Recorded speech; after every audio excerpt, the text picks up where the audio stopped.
రెండు మటుకు ఏం చూపిస్తుంది? అల్లం కోడి.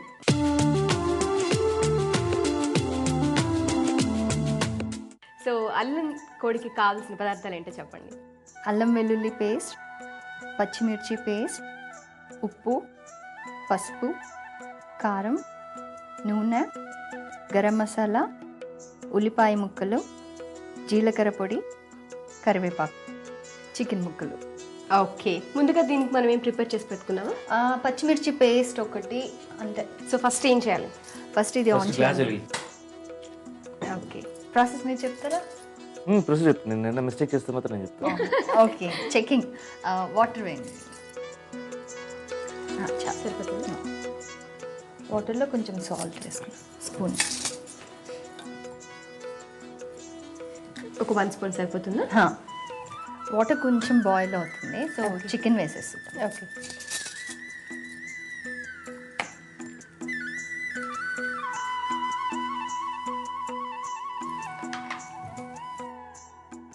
అసలు ఫస్ట్ మీ ఇద్దరు చేసినటువంటి కాంబినేషన్లో ఫస్ట్ సీన్ ఏంటి?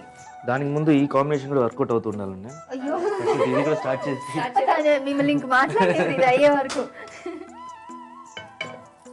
మీ ఇద్దరి కాంబినేషన్ అసలు ఫస్ట్ సీన్ ఏంటి? ఫస్ట్ సీన్ నేను కాలేజ్కి వస్తాను. కొంచెం ఆయిల్ వేస్తాను. ఇది రేడియో ఆయిల్ అంతా వేయలేదు కాలేజ్లో. అదే చెప్పబోతున్నాను నేను.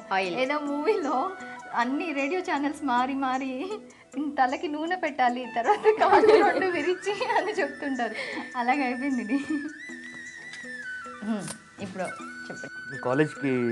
కాలేజ్లో మేము ఉంటాము. తన ఎంట్రీ సీన్ అనమాట. కాలేజ్లో వచ్చిన వెంటనే ప్రపోజ్ చేస్తాను. ప్రపోజ్ చేస్తే దానికి పెద్దగా క్లాస్ పీకేసి వెళ్ళిపోద్ది. ఫస్ట్ ఐ లవ్ యూ చెప్తారు. ఇప్పుడు ఒక పెద్ద బోర్డు పెట్టుకుంటారు, 9,1000 డేస్ అనేసి. 1000 డేస్ అయిందనమాట ఆయన నన్ను స్టార్ట్ చేయడం, లవ్ చేసి ఆ హీరో. ఇన్ని రోజులు అక్కర్లేదు, లవ్ రావాలంటే 1 నిమిషం చాలని చెప్పేసి వెళ్తాను అనమాట. తర్వాత హీట్ అయిన తర్వాత జీలకర్ర. సో జీలకర్ర అయిపోయిన తర్వాత కరివేపాకు వేద్దాం. ఇది అయిపోయింది. పచ్చిమిరపకాయల పేస్ట్ వేస్తాం. కొంచెం స్పైసీగా చేస్తున్నాను. నాన్ వెజ్ ఎప్పుడు కొంచెం స్పైసీగా ఉంటేనే బాగుంటుంది. సో ఇంట్లో కూడా వంట చేసినప్పుడు అప్పుడప్పుడు అలా హ్యాండ్ వేస్తూ ఉంటారా? నేను చెప్పాను కదా, ఒక్కొక్క టైం ఒక్కొక్క మూడ్లో ఉంటాను. ఆ మూడ్లో నాకు వంటలు కూడా వచ్చేసి సండేస్ మాత్రం తెగ ఇష్టపడతాను. అంటే నాకు కావాల్సిన డిషెస్ అని. ఓకే, సో మదర్ కూడా మంచి కుక్ అనమాట. అయితే ఎక్కువ నాన్ వెజ్, సండేస్ అయితే ఎక్కువ నాన్ వెజ్ ఉంటుంది. సో కటింగ్ కానీ అన్ని నేను చేసేవాడిని పక్కన ఉండి. నెక్స్ట్ అల్లం వెల్లుల్లి పేస్ట్ ఒక 1/2 స్పూన్ సరిపోతుంది. సరే, అదే అక్కడ తీసుకునే చికెన్ క్వాంటిటీని బట్టి ఎంత తీసుకుంటున్నామో దాన్ని బట్టి. ఓకే, అది చికెన్ ఆఫ్ చేసేయచ్చాను. ఓకే. నెక్స్ట్ పసుపు వేద్దాం. కొద్దిగా పసుపు, కారం. పసుపు, కారం అండ్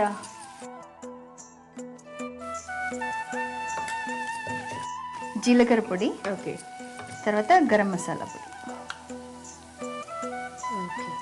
కొంచెం వాటర్.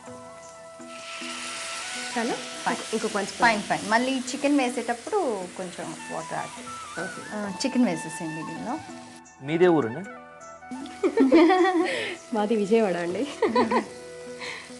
కాకపోతే అమ్మమ్మ వాళ్ళందరూ గుంటూరులోనే ఉంటారు. గుంటూరు విజయవాడ పక్క పక్కనే కాబట్టి మీది గుంటూరే, మాది గుంటూరే. ఇంకా వాటర్ కొంచెం వాటర్.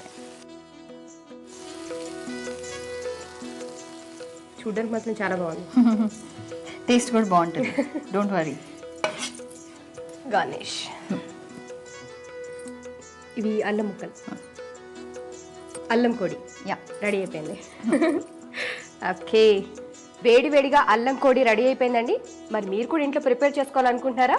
దీనికి కావాల్సిన పదార్థాలు, తయారు చేసుకునే విధానం మరొకసారి చూద్దాం. అల్లం కోడికి కావలసిన పదార్థాలు: చికెన్, అల్లం వెల్లుల్లి పేస్ట్, ఉప్పు, పసుపు, కారం, నూనె, గరం మసాలా, పచ్చిమిర్చి పేస్ట్, ఉల్లిపాయ ముక్కలు, జీలకర్ర పొడి, కరివేపాకు, జీలకర్ర. అల్లం కోడి తయారు చేసుకునే విధానం: స్టవ్ వెలిగించి పాన్ పెట్టుకుని కొన్ని నీళ్లు, ఉప్పు, చికెన్ ముక్కలు వేసి ఉడికించాలి. ఉడికిన తర్వాత స్టవ్ ఆఫ్ చేసుకోవాలి. ఇప్పుడు ఇంకొక స్టవ్ వెలిగించి పాన్ పెట్టుకుని ఆయిల్ పోసి ఆయిల్ వేడి చేయాలి. ఆయిల్ వేడిన తర్వాత జీలకర్ర, కరివేపాకు, పచ్చిమిర్చి పేస్ట్, ఉల్లిపాయ ముక్కలు వేసి దోరగా వేయించాలి. వేగిన తర్వాత అల్లం వెల్లుల్లి పేస్ట్, పసుపు, కారం, ఉప్పు, జీలకర్ర పొడి, గరం మసాలా, కొన్ని నీళ్లు పోసి మరికొంచెం సేపు ఉడికించాలి. ఉడికిన తర్వాత ఉడికించిన చికెన్ ముక్కలు మరికొన్ని నీళ్లు పోసి వేయించాలి. వేగిన తర్వాత స్టవ్ ఆఫ్ చేసుకుని సర్వింగ్ ప్లేట్లోకి తీసుకుని అల్లం ముక్కలు, పచ్చిమిర్చి ఫ్లేవర్, ఉల్లికాడలతో గార్నిష్ చేసుకుని సర్వ్ చేసుకోవాలి. అంతే, అల్లం కోడి రెడీ.